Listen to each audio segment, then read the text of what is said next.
샬롬, 사랑하는 새벽나라 친구들 안녕하세요. 여러분과 함께 주일 말씀을 묵상할 윤수신 전도사입니다. 성경학자들은 우리가 묵상하고 있는 신명기서를 모세의 고별사라고 이야기합니다. 죽음을 앞둔 모세는 신명기서를 통하여 자신이 사랑하는 이스라엘 백성들에게 하나님께서 그들을 노예살이에서 빼내서 약속의 땅 바로 앞에까지 데려다 놓으신 일을 끊임없이 반복해서 말합니다. 반복하여 말함으로 그 놀라우신 일들을 기억나게 하며 잊지 않게 하려는 것입니다. 그렇다면 모세는 어떤 목적을 가지고 기억하며 잊지 않게 하려는 것일까요? 오늘 말씀에서 그 답을 얻길 원합니다. 오늘 말씀의 제목은 내 삶의 영역들입니다. 오늘의 말씀은 신명기 4장 41절에서 49절입니다. 그러고 나서 모세는 요단강 동쪽에 3개의 성들을 따로 분류했습니다. 이는 누구든 악의가 없이 우연히 이웃을 죽이게 된 사람이 피신할 수 있도록 하기 위해서였으며, 이런 사람은 그 가운데 한 성으로 들어가면 목숨을 건질 수 있었습니다.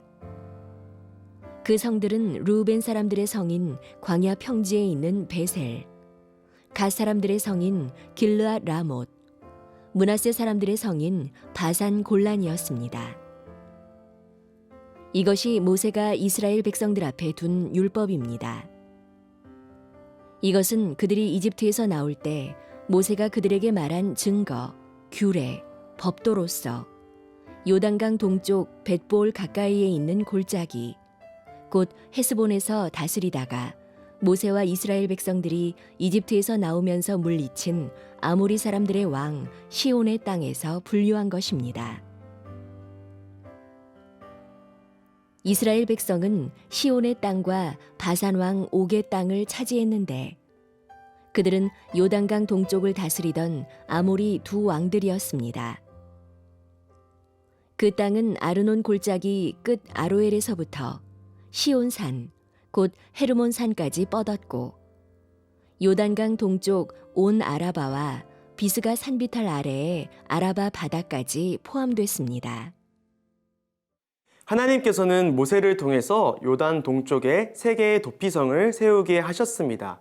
도피성이란 무엇일까요? 이 시간 함께 42절 말씀을 읽도록 하겠습니다.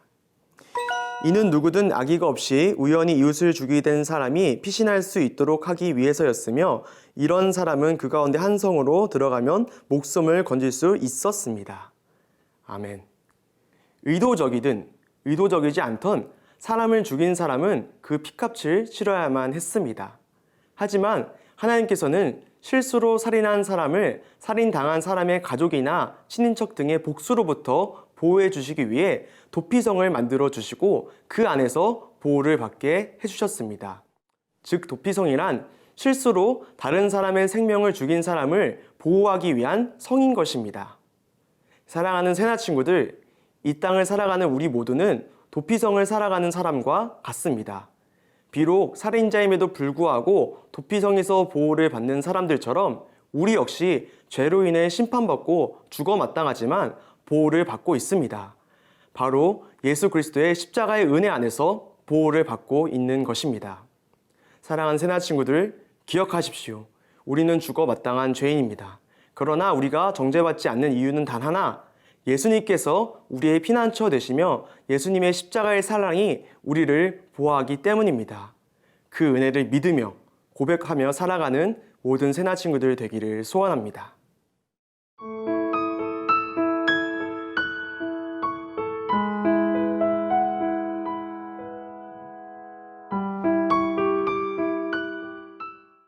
성경학자들이 신명기를 구분할 때 신명기서를 크게 3 부분으로 나누는데, 우리가 읽은 44절부터 49절까지의 말씀은 첫 번째 부분을 끝내고 두 번째 부분을 시작하는 말씀입니다. 함께 44절과 45절 말씀을 한 번 더 읽도록 하겠습니다. 이것이 모세가 이스라엘 백성들 앞에 둔 율법입니다. 이것은 그들이 이집트에서 나올 때 모세가 그들에게 말한 증거, 규례, 법도로서. 아멘. 증거란 무엇입니까? 증거란 어떤 사실을 증명할 수 있는 근거를 이야기합니다. 규례와 법도는 무엇입니까? 반드시 지키고 따라야 할 절대적인 규칙과 예법을 말합니다.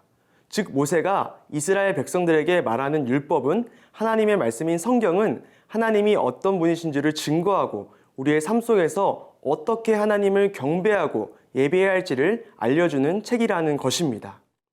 사랑하는 새나 친구들, 하나님의 말씀을 기억하십시오.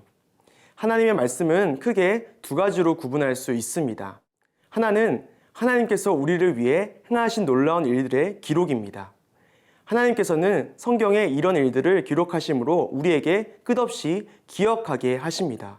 그리고 또 한 가지는 이제는 우리가 하나님의 행하신 일들을 기억하며 우리의 삶 가운데 하나님의 뜻을 실천하며 살아가라고 명령하시는 것입니다. 하나님을 사랑하고 이웃을 사랑하며 살아가며 거룩하신 하나님의 뜻을 실천하라는 명령이 이 성경 안에 있는 것입니다. 놀라우신 하나님의 말씀을 기억할 뿐만 아니라 그 말씀을 우리의 삶의 각 영역들 가운데서 실천하며 살아가는 모든 새나 친구들 되기를 소원합니다. 이 시간 함께 기도하겠습니다. 주님, 우리가 주님의 말씀을 따라 살아갈 수 있도록 인도하여 주소서. 우리의 삶의 영역 가운데서 그 말씀들을 실천하며 살아갈 수 있도록 우리를 붙들어 주시옵소서. 예수 그리스도의 이름으로 기도드렸습니다. 아멘. 이 프로그램은 시청자 여러분의 소중한 후원으로 제작되었습니다.